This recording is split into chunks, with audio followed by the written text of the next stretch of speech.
Hey guys, I'm Blake Bartlett with OpenView, and this is Founders Corner, a series where we sit down with technology entrepreneurs and executives to get tips and advice for growing businesses.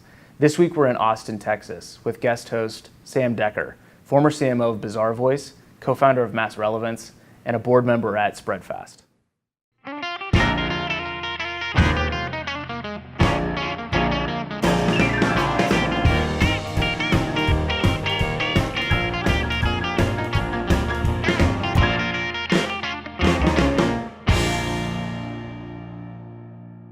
All right, I'm here with Charles Thornburg, founder and CEO of Civitas Learning. We're sitting here in the Spreadfast office overlooking Town Lake in Austin, and behind us is also possibly the building you move into, downtown Austin.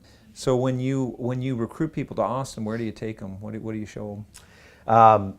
Well, I tend to show them my neighborhood. I'm in love with Travis Heights. Yeah. I think the area south of the river here that's sort of walkable but also residential is pretty phenomenal.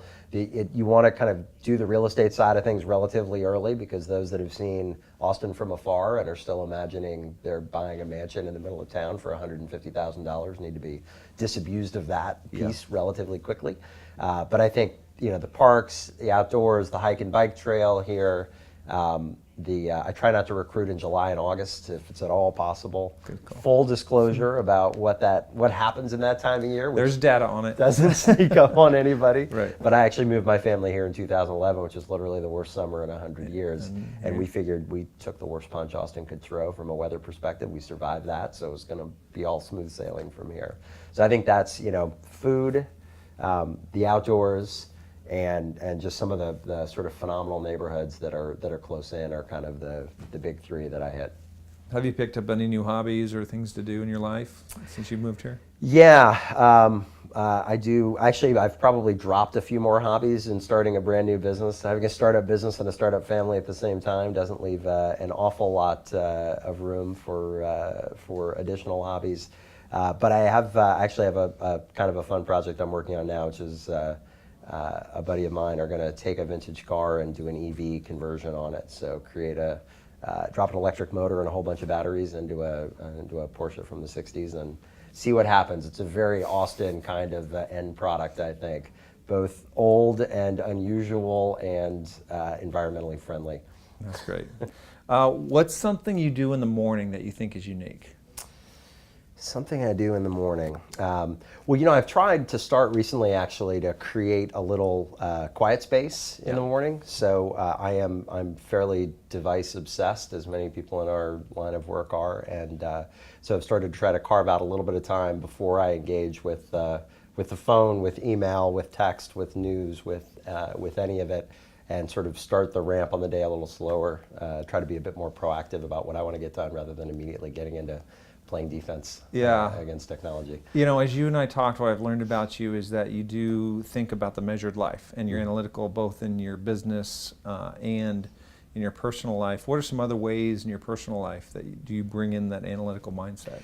Well, I mean, starting right at the beginning of the day, I use a sleep app that wakes me up at sort of the right part of the cycle, so it's not too abrupt, and also gives me, I'm literally gamifying my life from the first minute I open my eyes. It gives me a reading on how well I slept or how well I rested over that past night, which is a good sort of, most days it's a good start to the day. I feel like, all right, I've got a reasonable amount of fuel in the tank based on how last night went. If there was a lot of tossing and turning, then you're starting out the day with a little bit of a disadvantage.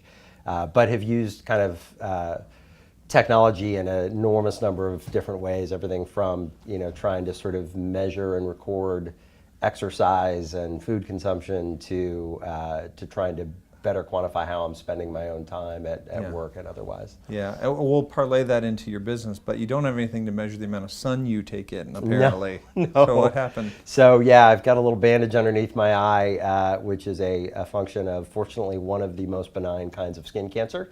But it is skin cancer nonetheless, and cancer is something you want to get rid of as quick as you can. So I had a little surgery and have become sort of a walking public service announcement for putting on sunblock, staying out of the sun. I spent a good part of my early childhood in South Florida, which is not dissimilar from Texas in the amount of sun that's out there.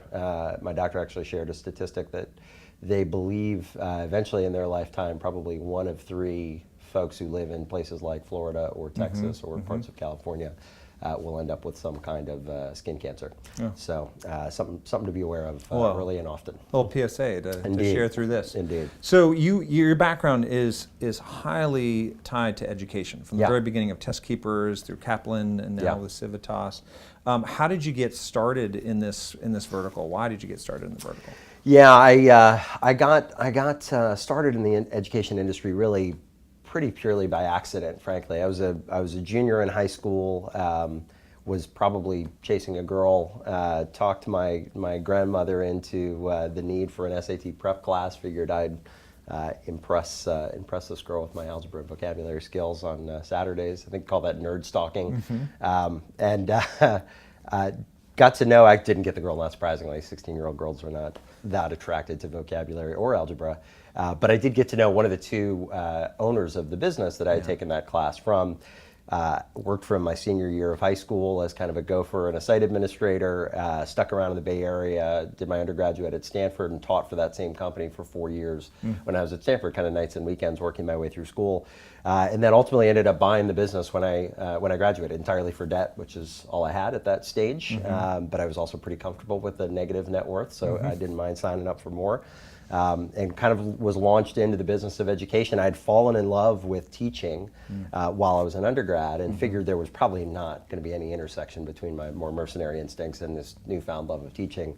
But when the opportunity came up to buy a business that was at its heart all about that thing I had just fallen in love with, the process of education, I jumped on it. And I could tell you 20 years later that this was all a master plan, but reality is I found something early. I was lucky to find something early that I was truly passionate about, and I've just continued to pursue it and sort of go deeper and deeper and deeper in that vertical, which I think has given me an opportunity to see things by virtue of kind of all that time spent and those hours in that others who are maybe new to the space wouldn't see. Yeah, it's unique because you kind of taken a career from owning a business to executive roles to CEO role.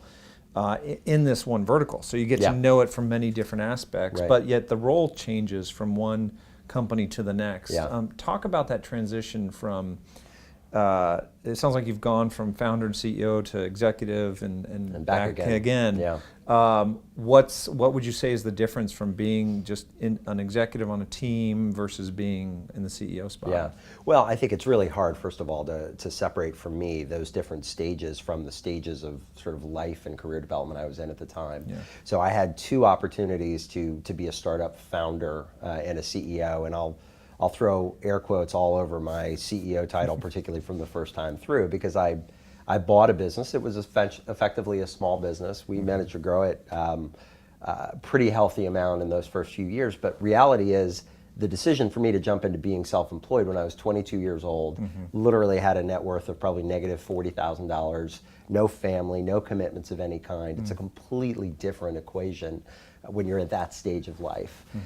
The flip side, so it's sort of easy to make that leap of faith at that point, because I literally went through a calculus myself at that stage. It's like, how can my financial position be any worse if this business goes poorly? By saying yes to this proposition, what's the downside? So it was a financial calculation, not a sort of confidence to, can I make it work? Well, to me, I knew what I wanted to do was to pursue this business. So I had to think, the flip side of that equation is, and I think many of us at all different stages of life go through this balancing act. I'd love to start a business. I'd love to run a business. What's the downside risk from a financial perspective? And at the age of 22, the answer was really nothing. And so that was an easier leap. On the flip side, the accumulated volume of knowledge about business in my head was also nothing. And so it's easy to make that leap, but I didn't really have anything to bring to the table other than just passion and energy and a desire to kind of figure it out as I went. So being a CEO in that circumstance was really a very different sort of environment than it is for me this next time around. Just as the decision to become a CEO again was a decision I had to take much more seriously at this stage of life, with a wife and kids and responsibilities and assets to worry about. Totally different calculus there. So the transition for me was really sort of 22-year-old head was this big, actual knowledge base, tiny. Just figuring it out as I went along, and I ended up selling that first business, testtakers.com, which is a test prep company. I took the content from the original business that I bought and built a technology business on top of that content with the desire to use technology and data to expand access to this really valuable content that I had bought beyond the realm of kids whose parents could pay $800 for an SAT prep session. That was the desire was, let's fix some of the business model problems here. High prices and low margins, and let's also fix the social mission problem and find a way to kind of expand access to public school kids. That's what that business did. I sold that first business to Kaplan and then found myself making that transition back into being well, for me it was the first time really working for anyone else, so sort of walked into that environment thinking I knew absolutely everything. Took me probably, I'd say, a good 5 or 6 months to realize how little I really knew about what it took to be an effective business person. And so that humility, I think, is part of what allowed me to stay for as long as I did. I had originally thought of going back and joining one of the other ed tech businesses that I had started previously. Instead, ended up spending about 9 years as sort of an in-house entrepreneur and executive. So as long as you're learning and creating with it, it was great. Well, that was the realization was there's a lot more I need to know to have the effect I want to have in the world. And so that was a phenomenal opportunity for me to just kind of build skills across a variety of different positions, a variety of different businesses and even markets. So you knew by that time, you're in this 9 years, the effect you want to have on the world is in education. That's right. It was set, that's in concrete. And then the question is where to take it. So you developed that passion over those years. You didn't have it, you fell into it, and then it started with that love of teaching when I was an employee of Test Takers as an undergrad. And that sort of snowballed for me when I saw, it was Northern California in the mid-late 90s. I saw it was an obvious question, what impact is technology going to have on this industry I've now jumped into? I saw the ability to sort of pull together technology, data and information, and educational content to expand access and improve outcomes. And that intersection is what I really got excited about and what I've been pursuing in my career ever since. Okay, so then after Kaplan, ClickSafety.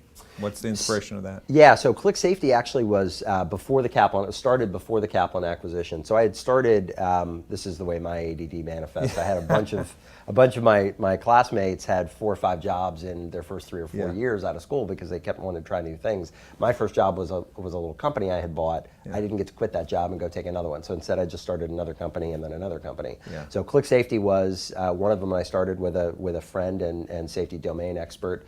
I didn't know anything about the safety industry, but I had developed that passion for educational technology from the first company, and so I was sort of the e-learning founder in that equation. That business was, again, using technology and data to try to kind of improve access to safety training content and improve outcomes as manifest by reducing accident rates.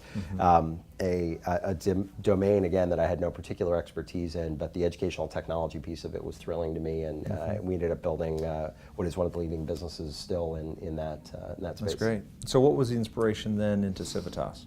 So Civitas really came of that path that I took through the Kaplan business. In 2002 is when Kaplan bought testtakers.com. 2002 to 2005, I ran Kaplan's K-12 technology businesses out in California. And then 2005, I actually moved to South Florida to join Kaplan's higher education business. And in that business, started as SVP of strategy and then moved into a COO of academics role for Kaplan University. Was basically kind of provost for about a 35,000 student online university. Had a couple thousand faculty members, 150 advisors, and found that we have this incredibly important metric. Universities are essentially subscription businesses. Churn is incredibly important for any subscription business. And in a university or educational environment, you've got a cost of losing students that is disproportionate even to the tuition that walks out the door, right? You've got the sort of reputational accreditation, oversight, legislative risk that comes along with that, in addition to just mission risk. Most all institutions of higher education are in business to help students graduate and complete and gain a credential. And so what I found at Kaplan University in that role was we were incredibly fixated on how to move the needle on this metric. We had enormous volumes of data that should give us a ton of insight about what sort of good decisions and bad decisions look like for faculty, for students, for advisors, and yet we didn't have any way to pull all that information together, create sort of a holistic picture of the drivers of student success through the institution, and then action the insight that comes from that. It occurred to me that if an organization is sort of well-resourced and sophisticated as Kaplan is struggling with that, it was likely that the rest of the higher ed infrastructure could probably also use some methodology for building an empirical foundation around all those decisions that get made, from administrators all the way down to students. And that really is what Civitas was started to become. Got it. So you moved here from Florida, but you grew up in the Bay Area, so you knew the Bay Area, you came from Stanford. Tell me about the decision. You started the company when you moved here, or started it in Florida? No, started it when I moved here. I did, as beautiful a place as South Florida is, it was clear to me pretty immediately that it wasn't a place I could build the kind of educational technology company that I wanted to build. I had just gotten married about a year prior. My wife, Natalie, was pregnant with our first son, 6 months pregnant, when I decided to have this conversation, which is, I'm going to quit this great job I have. We're going to have to move halfway across the country to a place you've never been, and we're going to start a brand new business from scratch. And all credit to her that she, even in the condition she was in, took that conversation as well as could possibly be hoped. But for me, the calculation really was, starting question, San Francisco. I was literally born and raised in the city. It's the only place in the world where everybody loves all the same sports teams I do. The majority of my family is still there. And so there was a huge pull. Obviously, it's sort of your default assumption. If you're going to start a software company, that's where you go. And so the first part of that decision matrix was, are we going to San Francisco or not? To the Bay Area broadly.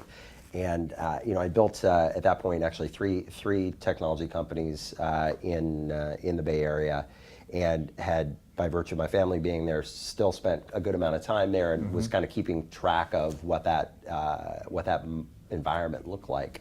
And the war for talent in the Bay Area, certainly the cost of living challenge is one that when you build a business isn't just yours, it's felt by every one of your employees, and therefore hits every part of your P&L. If you want to be capital efficient, particularly as you're kind of incubating an idea, that's a challenge.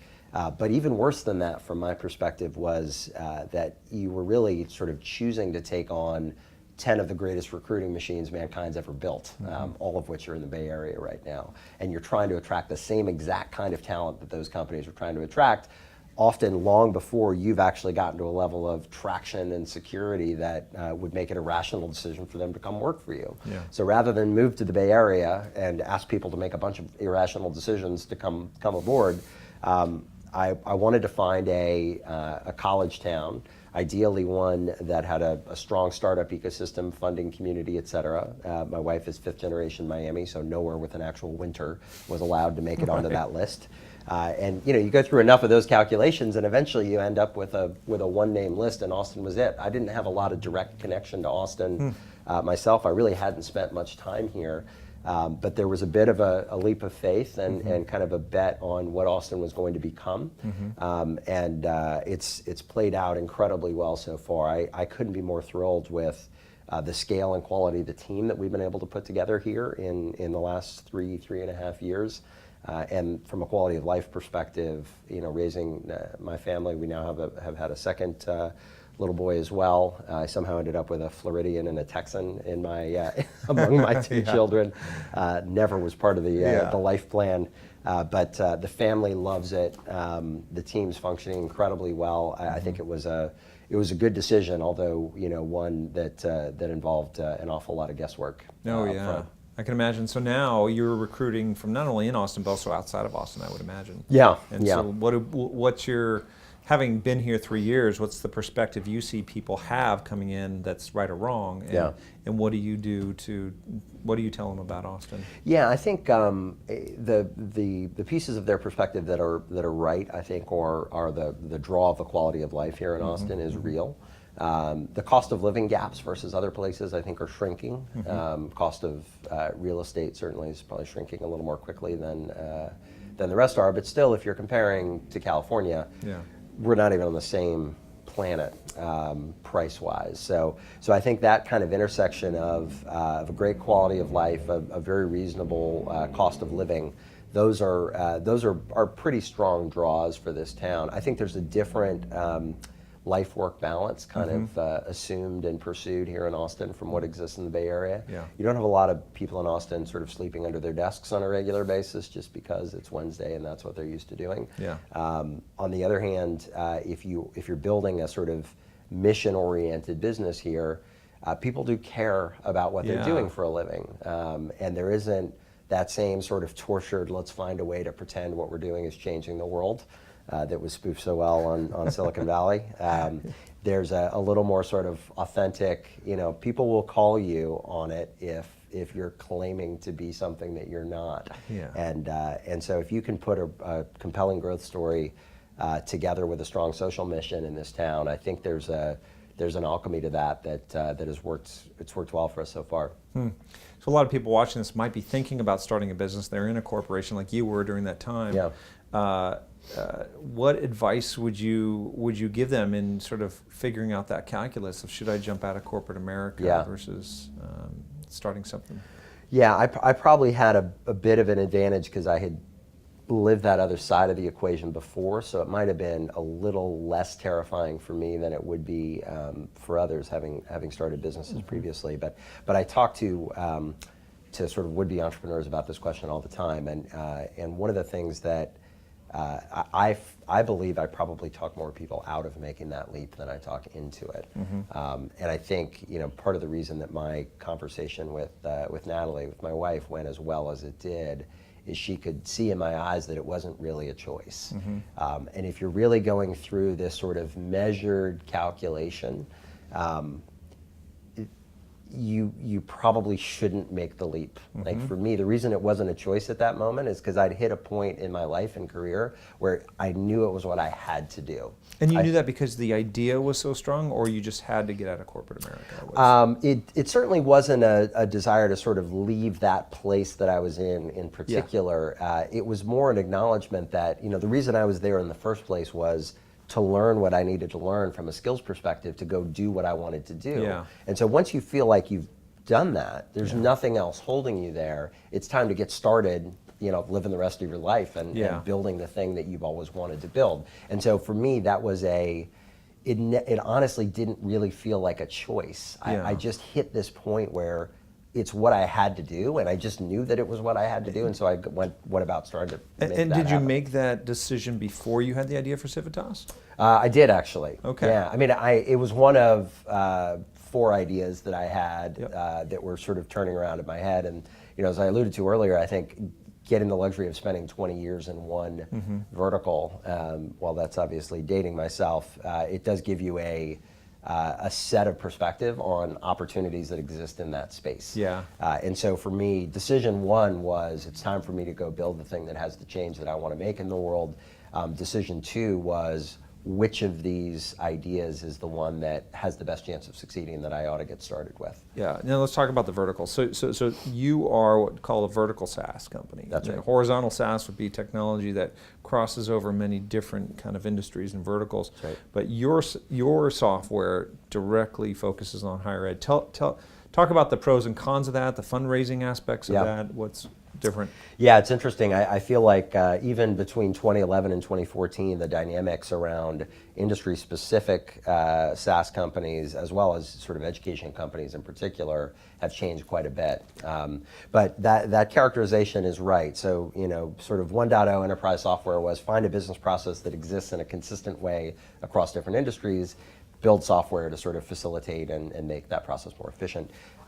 The opportunity for vertical SaaS companies or industry cloud companies, as Emergence Capital, one of our investors, has termed them, is to go dramatically deeper into one problem domain. And there are a number of sort of efficiencies from a business perspective that come of that. I wish I could tell you that I sat here and said, well, I don't want to do a horizontal business, I want to do a vertical business. So we've already established I'm a vertical guy. Yeah. Like, this is my vertical, this is my universe. And so I sort of figured out after the fact that what I was building was an industry cloud or vertical specific SaaS company. But part of what's compelling about it is you can keep a complete focus on a single problem domain. You can get much deeper into that domain much more quickly. You can come to understand your customer and partner's universe much more thoroughly than you could if you were spread across industries. The process even of acquiring customers is much more capital efficient. You're shooting with a rifle rather than a shotgun. If you're in a market like education that has been relatively undisrupted by technology, that is highly referential and kind of tightly networked, you don't spend a lot of time in lead acquisition or marketing. You're kind of focused entirely on helping your customers be successful. I've heard it said at a couple of the events that I've been at that sort of bring vertical SaaS companies from a variety of industries together, that horizontal SaaS companies tend to major in sales and minor in product, and vertical specific SaaS companies major in product and minor in sales. The product really is the thing that makes the difference and that kind of accelerates that spinning of the flywheel on the sales side, not the opposite. So with that vertical expertise, you become really knowledgeable, and there's a lot of analytics and things that you can bring to the surface of what you should do. Yeah. How do you balance that with opportunity to be creative, innovative, new products, and start to widen the funnel of what you look at? Yeah, it's creating a category is kind of an interesting spot to be in, because the reality is that by definition, there aren't a lot of playbooks to go on, right? Our sort of industry of building companies is awash with hundreds of different sorts of metrics and comps that you can use to figure out if you're where you should be. But there's also we call it sort of art and science, the combination of art and science in the work that we do. There's an empathy to the domain, a sort of instinct that comes of spending a lot of time in a particular problem domain that helps you provide the context necessary to kind of curve jump what's possible. And so we're in an industry where if you were to ask our customers, colleges and universities, what data they need or what they thought might be done with data, they would probably have created a very different kind of product than we did. But what we seek to do is figure out how do we put tremendously talented people who may have developed their skills in other industries together with folks like me and my co-founder and others who have spent a career in this industry, and sort of set context that creates a foundation for that kind of creative thought process that gets focused on what's possible, right? It's how you avoid the classic sort of, if you ask folks before the car was invented what they wanted, they would have told you a faster horse, right? Well, that's true in our market as well. They would have asked for 50 more data points. And what's actually necessary to affect change in education is to sort of cut through all the noise and figure out what's the data that matters most, what are the use cases in which I can expose that data in a consumable way such that people change behaviors and make a difference. The only way to get there is with that sort of intersection of domain knowledge and expertise with the skills necessary to help you kind of be creative and bring that instinct to bear on creating products and approaches and models that just didn't exist previously. Yeah. So how does that all play out in a culture? You're bringing people on that don't know this vertical. Yeah. You and your co-founder know it very well. Yeah. How does it play out both in the kind of people that come in, analytical versus creative, versus those that have domain and don't have domain? Yeah, expertise? that's a great question. So one of my early hypotheses, particularly on the sort of go-to-market side, but really across the business, was that one of the reasons there have not yet been sort of transformative breakout educational technology companies at substantial scale is that the level and quality of talent attracted to education from the technology perspective and from a business perspective is not always the best talent we have available. There's a tendency in the Bay Area and other places, and this is starting to shift. There's a little more interest in education. I think the vertical specific SaaS movement has fed that a little bit. But generally speaking, if I was going to build a business that was truly going to be transformative in this market, it couldn't be built on all the same people that built all the other businesses, right? It couldn't be the same sales guy coming to sell you Civitas Learning, sort of game-changing predictive analytics as sold you your learning management system and your ERP and your enrollment system. And from a data science perspective, when I was looking for a head of our data science function, a chief scientist, I asked. The recruiter asked me after I described what I was looking for, I said, well, so an education data scientist is what you're looking for? And I said, yeah, except that's not actually a thing. There's no such person. No one's ever put these data sets together at scale and built on these technology stacks in that world. And so from the start, we had to figure out, how do you build a business that takes kind of world-class talent from other industries and brings them to bear on problem domains that some folks in the organization know quite well? And reality is you have to become a learning and educating company yourself, right? You have to do a great job of building context for super talented sort of athletes across functions who know nothing about this domain. You've got to give them enough context to be effective in problem solving and effective in sort of engineering new solutions to problems that the rest of us have been staring at for 20 or 30 years. Yeah, yeah, that's great. That's great learning. I think there was a book about Abraham Lincoln pulling together his cabinet, and he pulls together people of total different backgrounds in competing thoughts. Right. And out of that comes creativity. Right. Well, thanks for coming down. Thanks for sharing a little bit more about your background, about your move here, and about the business. Appreciate it. Thanks Yeah. for having me.